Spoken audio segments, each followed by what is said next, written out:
berapa lama saya di sini? Sudah berapa lama saya disiksa macam binatang? Saya tidak tahu. Empat tembok dinding ini, hanya satu jendela jeruji besi di atas sana. Tembok tebal, tidak ada perabotan, hanya ada tikar dan bantal. Tidak ada selimut. Saya tahu saya tidak akan lolos dari tempat ini. Mustahil saya selamat jika tidak ada mujizat. Mudasir, kamu Mudasir, bagaimana caranya kamu masuk kamar ini? Mudasir, mengapa? Kamu tidak kenal saya lagi. Saya Atika, istrimu. Dulu kamu mengantar saya ke Jakarta. Kita berpisah di Bandara Soekarno-Hatta Cengkareng. Kamu bercerita di surat. Setelah mengantar saya, kamu pulang ke kampung mengurus sawah. Setahun lebih kita saling berkirim surat. Tapi setelah musibah ini datang, surat-suratmu tidak datang lagi. Mudasir, jangan pergi. Jangan tinggalkan saya. Mengapa? Saya sudah tidak punya daya tarik lagi. Dulu kamu bilang saya cantik. Kecantikan yang alami, tanpa gincu dan bedak. Kamu suka saya apa adanya. Saya tahu penyiksaan ini bikin wajah saya tidak secantik dulu lagi. Tapi Mudasir, kamu menikahi saya lahir batin bukan karena kecantikan wajah saya. Jika memang benar kamu di sini, tolong saya, keluarkan saya dari sini. Ayo, kita pulang ke kampung bersama-sama. Tidak perlu melapor ke polisi Raja Diraja. Tidak guna melapor ke Menteri Tenaga Kerjaan. Kita hanya binatang penghasil devisa negara. Bahkan sebelum tanpa lawan, hanya slogan, bukan kenyataan. Cuma hanyalah para birokrat yang baru duduk di kursi atasan. Sudahlah Mudasir, berbicara tentang kasus penanganan TKW seperti saya hanya bikin sesak di dada. Lebih sesak lagi dada kita. Mengapa? Karena mereka malas menanganinya. Tidak sudi tangan kotor dan energi dihamburkan.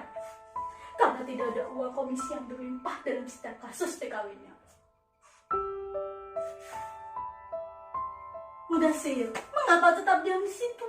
Kemarilah, mendekat, agar kita saling menyentuh. Mengapa tetap diam di situ? Mengapa tidak menolong saya? Saya tersiksa. Lihat, luka-luka di sekujur tubuh saya. Sebelum dijebloskan dalam kamar ini, saya dipukuli, saya disiksa. Tangan, kepala, dada, punggung, semua anggota tubuh saya dipukuli. Saya hanya menangis dan bertanya, apa salah saya?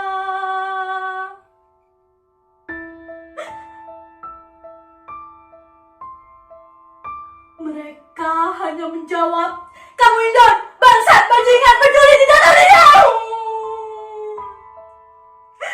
Hanya teriak itu saya dengar.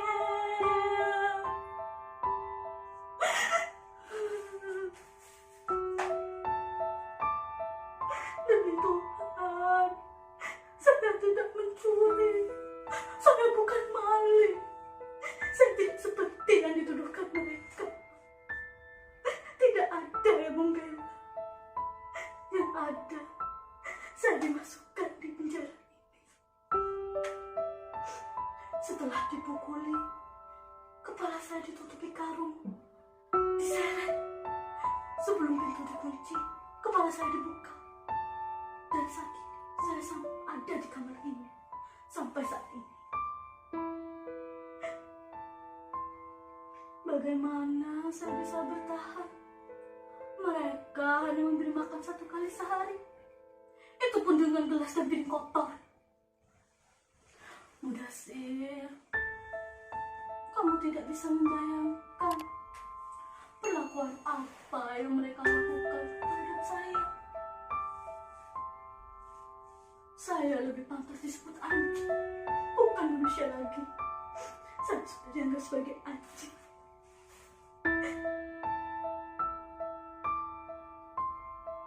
Tapi Mudasir, demi Tuhan, saya bekerja.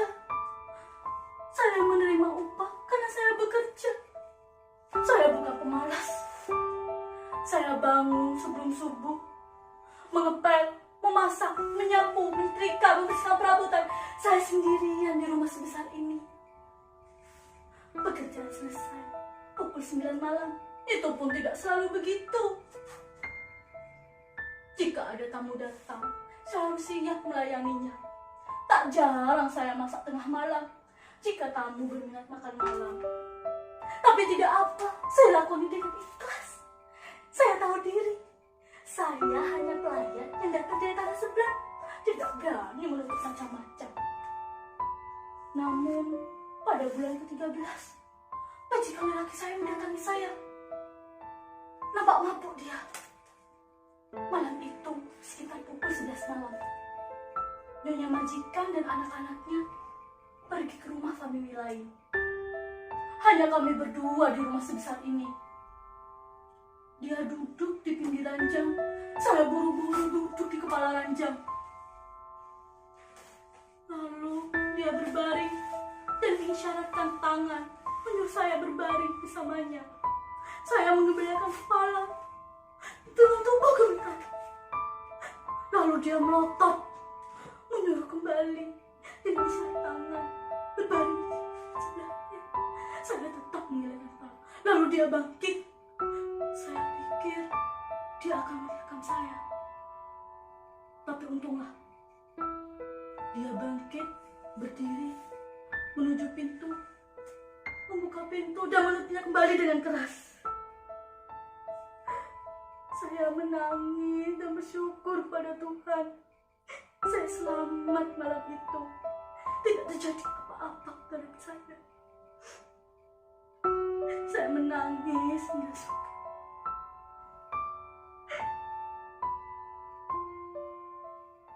Mudasir, saya baru sadar. Mungkin itu kesalahan saya, menolak hajat majikan. Makanya saya dimasukkan ke penjara ini dan disiksa sampai saat ini. Setelah kejadian itu, majikan lelaki saya selalu mengeluh kehilangan uang. Begitupun dengan anak perempuan dan laki-lakinya. Mereka selalu mengeluh kehilangan uang. Siapa lagi yang dituduh kalau bukan saya? Sayalah kambing hitam yang harus menerima hukumannya. Saya dipukuli bertubi-tubi. Saya dibilang ampun Tuhan.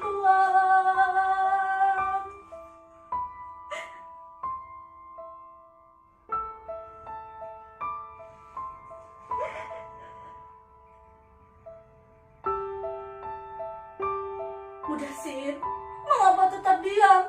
Kamu tidak percaya dengan cerita saya? Demi Tuhan Mudasir, saya tidak mencuri. Saya bukan maling. Bahkan, saya masih menjaga kehormatan saya. Tidak ada lelaki yang berani menyentuh saya. Jika hal itu terjadi, orang itu akan saya bunuh atau saya yang bunuh diri.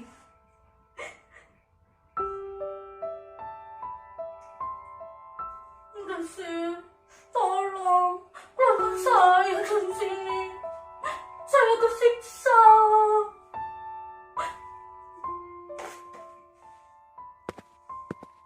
Mudasir, kamu mendengar suara langkah kaki itu?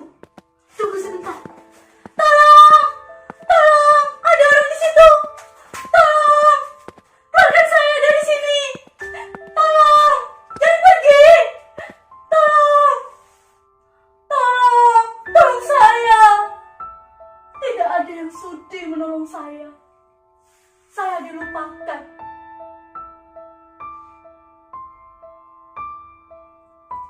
Mudasir, kamu di mana Mudasir? Kamu juga pergi meninggalkan saya. Mudasir, jangan pergi. Jangan tinggalkan saya. Bagaimana saya bisa bertahan? Saya sudah tidak punya siapa-siapa lagi. tidak ada harapan lagi. Bahkan bayangan suami saya saja sudah pergi meninggalkan saya.